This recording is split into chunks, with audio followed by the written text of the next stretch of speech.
Good morning everybody. र अस्ति फेरि मैले जियोग्राफीको तिमीहरुलाई रिभर्स सुरु गरिसकेकै छु. अब त्यसैलाई म कन्टिन्यू गर्दै लाँदै छु. र फर्स्ट अफ अल रिभर सुरु गर्ने बित्तिकै रिभरमा तिमीहरुले जान्नुपर्ने कतिवटा टर्म्सहरु छ. र त्यो टर्म्सहरुमा सबभन्दा फर्स्टमा आउँछ नम्बर 1 इज सोर्स. सोर्स मैले अस्ति भनिहाले यो चाहिँ जहाँबाट नदी सुरु हुन्छ अर्थात ओरिजिन. त्यसपछि नम्बर 2 मा आउँछ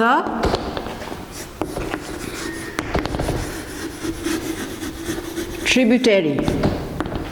अब ट्रिब्युटरी भनेको सुनेको छौ तिमीहरुले कुनै पनि नदीमा बाहिरबाट अर्को कतिवटा स्ट्रिम्सहरु कतिवटा सानो नदीहरु आएर मेन रिभरमा जब मिसिन्छ त्यो आको जुन चाहिँ च्यानल नदी छ त्यसलाई चाहिँ भनिन्छ ट्रिब्युटरीज. त्यसरी नम्बर 3 मा आउँछ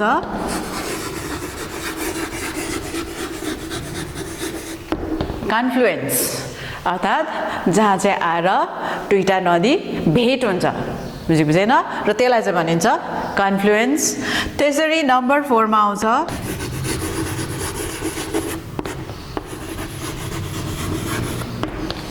वाटरसेड. अब यो वाटरसेड भन्नाले चाहिँ के बुझिन्छ भनेदेखि दुईपट्टिबाट आउँदै गरेको नदी फेरि त्यो जग्गामा आएर भेट भएपछि फेरि त्यो आफ्नै दिशा भएर कोही बेला अपोजिट डाइरेक्सनमा पनि जानु सक्छ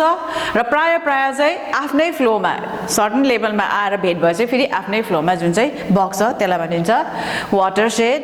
र यसरी टर्न वाइज नदी बग्दै जाँदाखेरि त्यसपछि आउँछ इन्टरफ्लुज.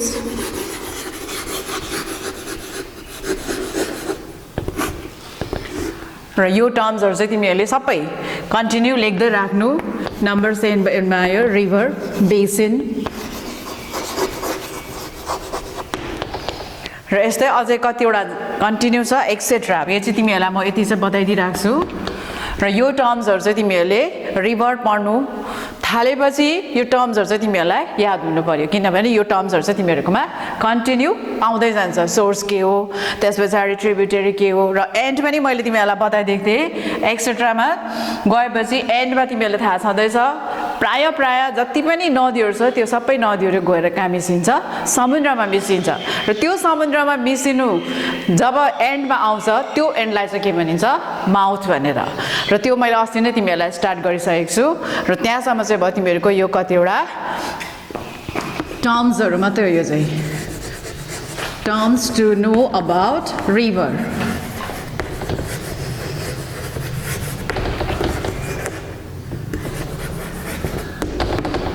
र यो टर्म्सहरु तिमीहरुले कन्टिन्यू याद गर्नु. र यो टर्म्सहरु तिमीहरुले फेरि यो डायग्राममा हेर तिमीहरुको किताबमा पनि छ. यदि किताबमा तिमीहरुले हेर्यो भने त्यहाँ अझै क्लियर हुन्छ. अब यो चाहिँ भयो तिमीहरुको सोर्स. अब जहाँबाट चाहिँ नदी सुरु हुँदैछ रिभर मेन रिभर जहाँबाट सुरु हुँदैछ त्यसलाई भनिन्छ सोर्स. अनि सोर्सबाट जब नदी सुरु हुँदै गयो यहाँनिर कतिवटा हायर ल्यान्ड हायर रिजेसहरु हुन्छ त्यहाँनिर आएर दुईटा नदीको जुन चाहिँ बीचको भाग छ त्यसलाई चाहिँ भनिन्छ इन्टरफ्लुज भनेर. अनि त्यसरी नै कतिवटा बाहिरबाट आएको नदीहरु यहाँबाट सानो नदीहरु आएर मेन रिभरमा जब जोइन गर्छ द्याट इज कल्ड ट्रिब्युटरी. अनि त्यसरी नै यहाँनिर आएको जुन चाहिँ भाग छ मुनि यसरी बसेको भाग त्यसलाई भनिन्छ क्याचमेन्ट बेसिन. अनि मेन नदी जब बग्दै आउँछ त्यति बेला पहाड पर्वत हुँदै अब बग्दै आउँदाखेरि कतिवटा भाग भित्र पसेर बाहिर पनि निस्किनु पर्छ नदीहरु. र त्यसरी भित्र पस्दै बाहिर हुने जुन चाहिँ फर्मेसन छ त्यसलाई भनिन्छ मेन्डर. अनि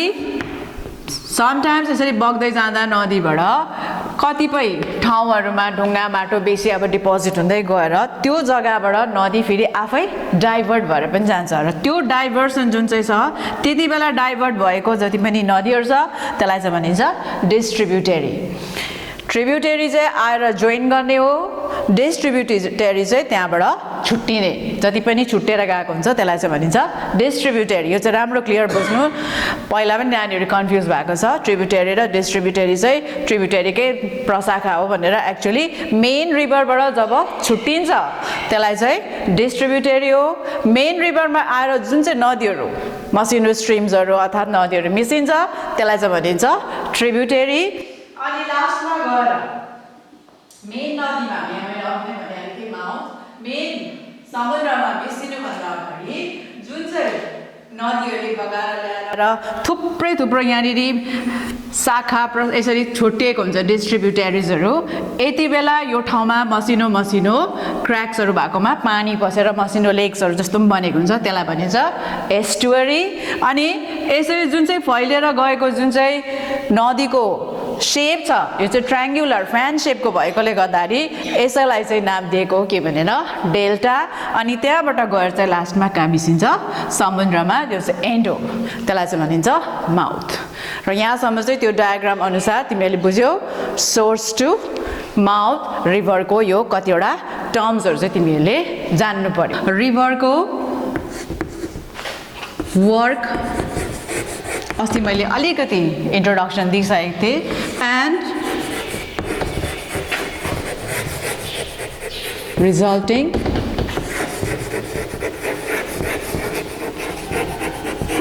ल्यान्डफर्म्स अब यो चाहिँ तिमीहरूले पढ्नुपर्छ अब कन्टिन्यू अब वर्ड तिमीहरूलाई मैले अस्ति नै भनिहालेँ नम्बर 1 मा रिभर सोर्स टु माउथ जब बग्दै जान्छ कुनै पनि नदी त्यो नदीको 3 वटा स्टेज हुन्छ एउटा आयो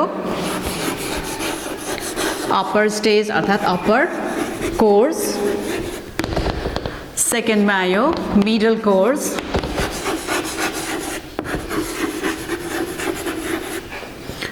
अनि थर्डमा आयो लोअर कोर्स अब यो 3 वटा कोर्स कुनै पनि नदी अर्थात् कुनै पनि नदी भन्नाले तिमीहरूको किताबमा छ एक्जाम्पल तिमीहरूले इन्डियामा भएको रिभर गङ्गालाई लिँदा हुन्छ रिभर गङ्गा र रिभर गङ्गाको मेन जुन चाहिँ छ माथि सोर्सदेखिको तल एन्डसम्म सोर्स तिमीहरूको रिभर गङ्गाको छ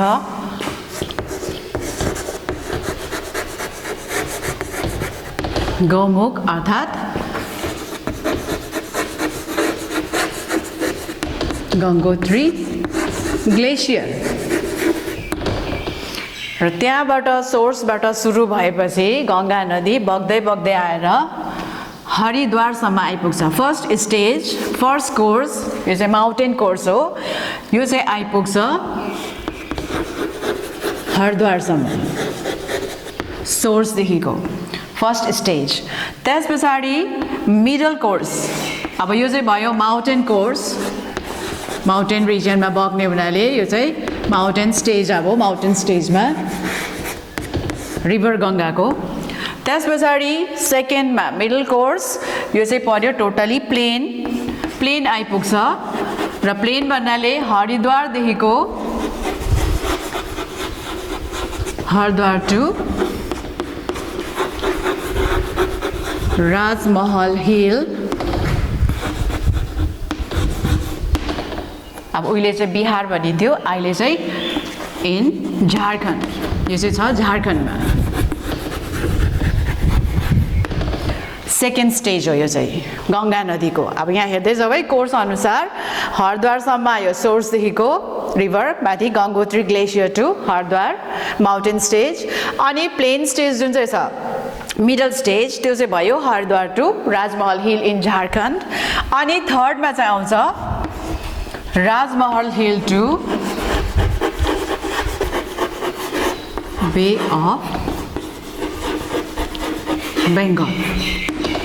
वेस्ट बेङ्गलभित्र पस्दै बग्दै गएर यताबाट बङ्गलादेश पनि भएर छुटेर दुईटै नदी सबै आएर चाहिँ लास्टमा गएर कहाँ मिसिन्छ बे अफ बेङ्गलमा र गङ्गा नदीले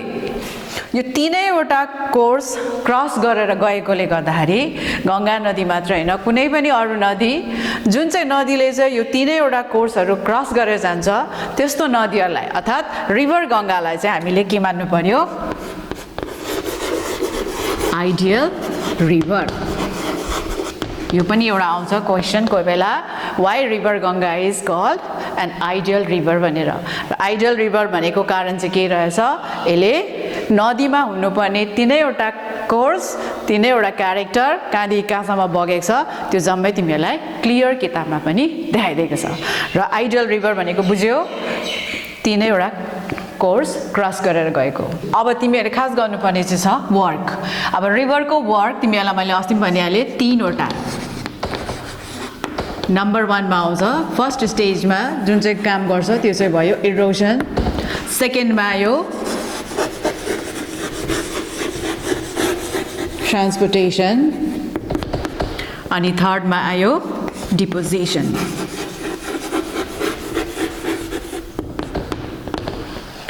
अब यो तीनवटा वर्क नदीले चाहिँ कसरी गर्छ के गर्छ भन्दा त्यो वर्क गरेर नै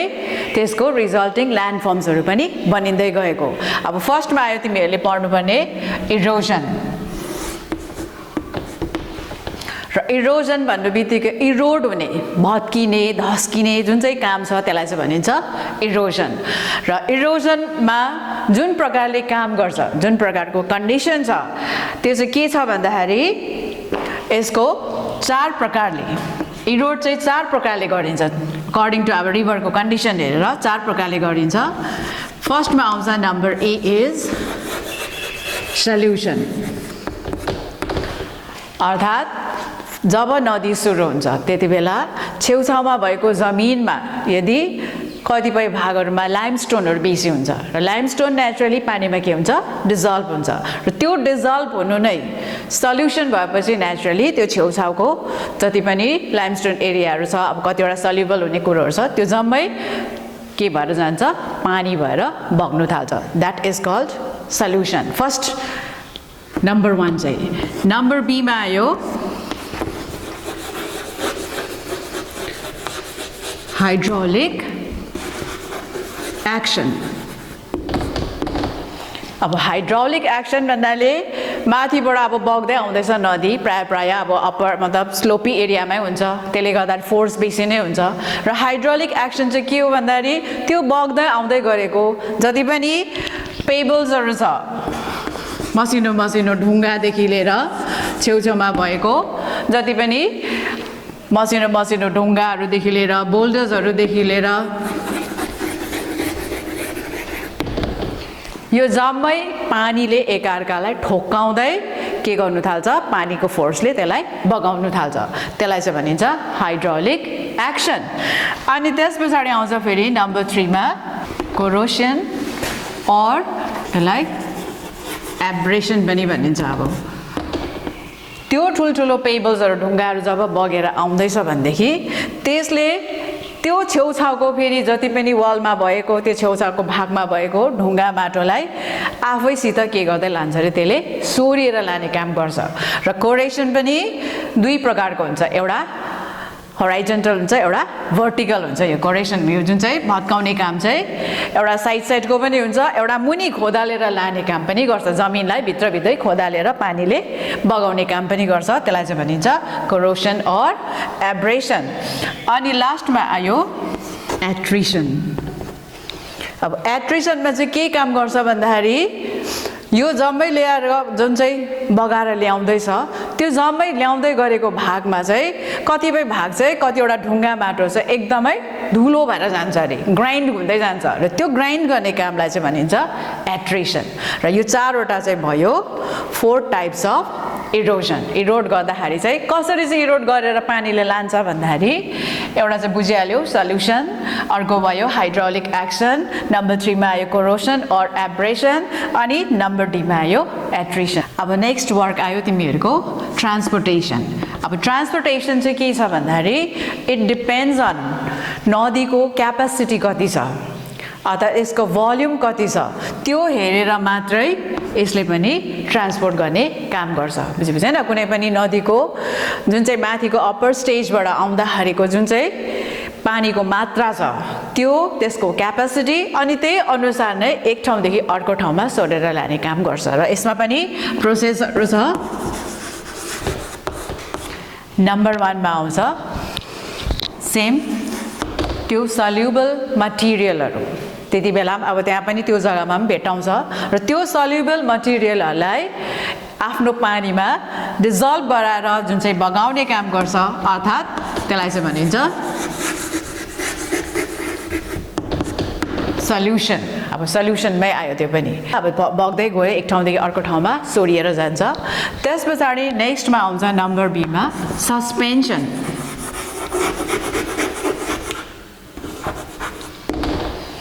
सस्पेन्सन भन्नाले के हो भन्दाखेरि कतिवटा फाइन पार्टिकल्सहरू पानीमा माथि माथि तैरेर किनभने त्यो त हल्का हुन्छ र त्यो चाहिँ माथि माथि तैरेर माथिदेखि तल आफै आफ सोरिएर आउँछ त्यसलाई चाहिँ भनिन्छ सस्पेन्सन अनि नम्बर सी मा आयो फेरि अब यो सल्टेसन पनि तिमीहरूलाई थाहा छँदैछ कतिवटा पानीमा त्यो एकअर्काको त्यो ठुल्ठुलो त्यो ट्र्याक्स त्यो जुन चाहिँ बाटोमा भएको ढुङ्गा माटोहरू एकअर्कामा ठोकिँदै जाँदाखेरि कतिवटा भाग एकदमै त्यहाँनिर कतिवटा एरियाहरू उस भएको हुन्छ त्यसले गर्दाखेरि त्यो पनि एकअर्कामा सोरिएर लाने काम गर्छ त्यो पनि हल्का हुन्छ सल्टेसन त्यो तिमीहरूलाई थाहा छँदैछ त्यस पछाडि आयो नम्बर डी मा ट्र्याक्सन अब यो ट्र्याक्सन भन्नाले चाहिँ ठुल्ठुलो त्यो बोल्डर्सहरू जुन चाहिँ छ त्यो सोरेर ल्याउन सक्ने जति चाहिँ लिएर आउँछ नसक्ने चाहिँ फेरि ती छोडिँदै जान्छ फेरि माथिबाट पानी कन्टिन्यू आइबस्यो भने फेरि त्यसलाई फेरि सोरेर लाने काम गर्छ र यो चाहिँ भयो चारवटा प्रोसेस अफ ट्रान्सपोर्टेसनको रिभरको अब लास्टमा आयो तिमीहरूको डिपोजिसन अब डिपोजिसनको चाहिँ काम के हुन्छ भन्दाखेरि डिपोजिट गर्ने काम अब यति बेला चाहिँ तीनवटा डिफरेन्सेस आउँछ एउटा भयो माथिबाट इरोड भएर ल्याएको अनि ट्रान्सपोर्टेसन भयो त्यो सोरिएर आएको अब डिपोजिसन भन्ने बित्तिकै यो चाहिँ लोवर लेभलमा जमिनको लोवर लेभल भएकोले गर्दाखेरि जुन चाहिँ फोर्सफुली आउँदै गरेको नदीहरू छ त्यो नदीको फोर्स पनि घटिसकेको हुन्छ र इट डिपेन्ड्स अन द्याट रिभरको त्यो फोर्समा डिपेन्ड गर्छ किनभने सोरिने र यो जुन चाहिँ भत्किने काम जुन चाहिँ गर्ने गरिहाल्यो अब त्यो नदीले के गर्दै गरेको हुन्छ आफूसित बगाएर ल्याएको ढुङ्गा माटोहरू थुपार्ने काम हुँदै जान्छ अब त्यो डिपोजिट भनेको नै थुपार्ने हो र लोवर लेभलमा के हुन्छ भन्दाखेरि यदि त्यो पानीको फोर्स त्यहाँको जग्गा यदि अलिकति भिरालै छ भनेदेखि फोर्सफुली त्यहाँनिर आधी बगाएर लान्छ आधी मात्रै छोड्छ कम्ती मात्रामा छोड्छ एकदम त्यस पछाडि अर्को चाहिँ के हुन्छ भने यदि नदीको फोर्स एकदमै घटेको छ भनेदेखि आफूले ल्याएर थुपार्ने काम चाहिँ म्याक्सिमम चाहिँ यति बेला हुन्छ लोवर लेभलमा र त्यसले गर्दाखेरि त्यहाँनिर म्याक्सिमम थुप्रेकोले गर्दाखेरि नै इट डिपेन्ड्स अन जग्गा एरियामा चाहिँ डिपेन्ड गर्छ बेस लेभल चाहिँ कतिको भिरालो छ अर्थात् कतिको सम्म छ र त्यहाँसम्म चाहिँ हो तिमीहरूको तीनवटा वर्क अफ रिभर र अब नानी हो तिमीहरूले वर्क अफ रिभर क्लियर भयो होला भएन भने पनि तिमीहरूकोमा केही जान्नु चाहन्छ भने मलाई सोध्दा हुन्छ मेरो वाट्सएप नम्बर तिमीहरूकोमा छँदैछ र अब चाहिँ आयो तिमीहरूको रिजल्टिङ ल्यान्ड फर्म्सहरू त्यो तीनवटा कोर्समा अलग अलग जमिनको बनावट पनि चेन्ज हुँदै जान्छ अलग अलग त्यसको नाम दिँदै गएको छ र सबभन्दा फर्स्टमा तिमीहरूको जब इरोजनल पिरियड छ अर्थात् अप्पर कोर्स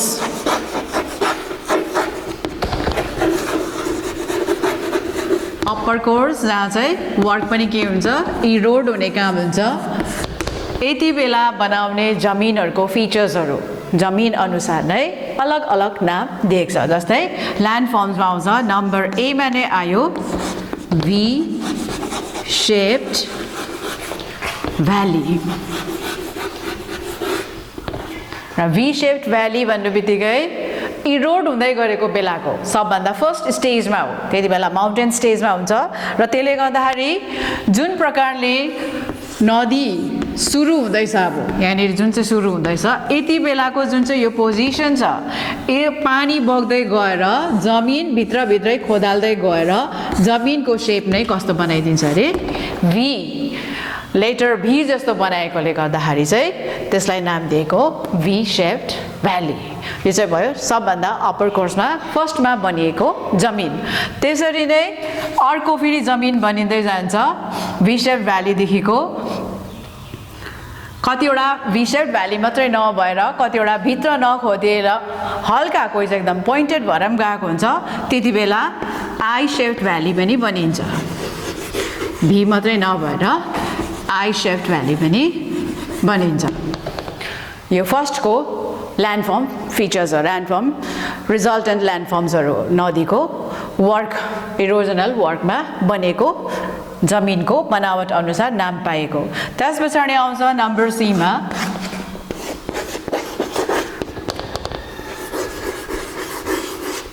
पटहोल। फेरि बग्दै बग्दै आएर कतिपय भागमा यसरी जमिन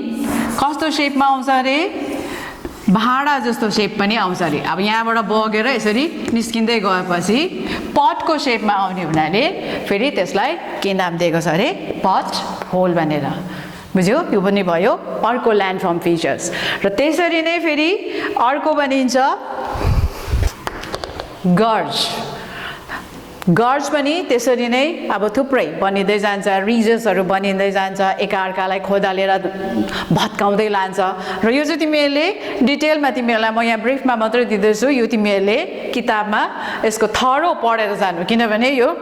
अब टाइमले पनि भ्याउँदैन, किनभने यो थुप्रो छ यसको। र यो मेन नाम तिमीहरूलाई दिँदैछु, गर्ज बनिन्छ। त्यसरी नै अर्को बनिन्छ तिमीहरूको केनियन। केनियन तिमीहरूले सुनेकै छौ, तिमीहरूले यो सबभन्दा ठुलो केनियन बनेको ठाउँ। यो चाहिँ प्राय यो यसमा चाहिँ के भेटाउँछ भन्दाखेरि ठुल्ठुलो यो भ्यालीहरूमा यो माथिबाट फोर्सफुली झर्दाखेरि भित्रभित्र डल्लै जमिन नै खोदालेर ठुलो त्यसले जग्गालाई इरोड गरेर लान्छ र त्यति बेला बनिन्छ केनियन। त्यसरी नै अर्को बनिन्छ तिमीहरूको ऱ्यापिड्स बनिन्छ। कतिवटामा फोर्सफुली जाँदाखेरि छिटो गएर जमिन एक भाग टोइट्याएको हुन्छ, एक भाग फेरि त्यतिकै बसेको हुन्छ र त्यसलाई चाहिँ भनिन्छ ऱ्यापिड्सहरू। र त्यसरी नै सबभन्दा तिमीहरूलाई बेसी आउने चाहिँ छ फर्स्ट उसमा वाटरफल्स। अब वाटरफल्स त एकदम प्लन्ज पुल माथिबाट जुन चाहिँ झर्छ तिमीहरूले देखेको छौ वाटरफल्सहरू। र यो चाहिँ जम्मै के भयो, ल्यान्डफर्म्सहरू, resulting landforms of river in its upper course. जब चाहिँ इरोड हुने काम गर्छ त्यति बेला यो जमिनहरू बनिँदै जान्छ, यो ल्यान्डफर्म्सहरू बनिँदै जान्छ। र यो चाहिँ तिमीहरूको किताबबाट थरो पढ्नु, त्यहाँनिर इन डिटेल छ विथ त्यसको फिगर, त्यसको नक्सा सहित छ। तिमीहरूले यहाँ बुझेनौ भने तिमीहरूले मलाई क्लासमा सोध्नु सक्छौ। र आजलाई चाहिँ तिमीहरूलाई म यति नै गरिराख्छु। केही बुझेन भने मलाई सोध्नु। र stay safe, stay at home. र सबभन्दा इम्पोर्टेन्ट चाहिँ बिहान र बेलुका चाहिँ नानीहरू पढ्ने गर्नु। पढाइ चाहिँ तिमीहरूको सबभन्दा इम्पोर्टेन्ट हो। अरू कुरो तिमीहरूले यो भाइरसको विषयमा यो कतिवटा कुरोमा तिमीहरूलाई ध्यान दिने कुनै दरकार छैन। तिमीहरूको फर्स्ट एन्ड फरमोस्ट थिङ चाहिँ पढाइ हो। र पढाइ चाहिँ तिमीहरूले अलिकति ध्यान देऊ, त्यति तिमीहरूबाट आशा छ। र बुझेनौ भने फेरि मलाई सोध्छौ भने पनि आशा छ। Thank you.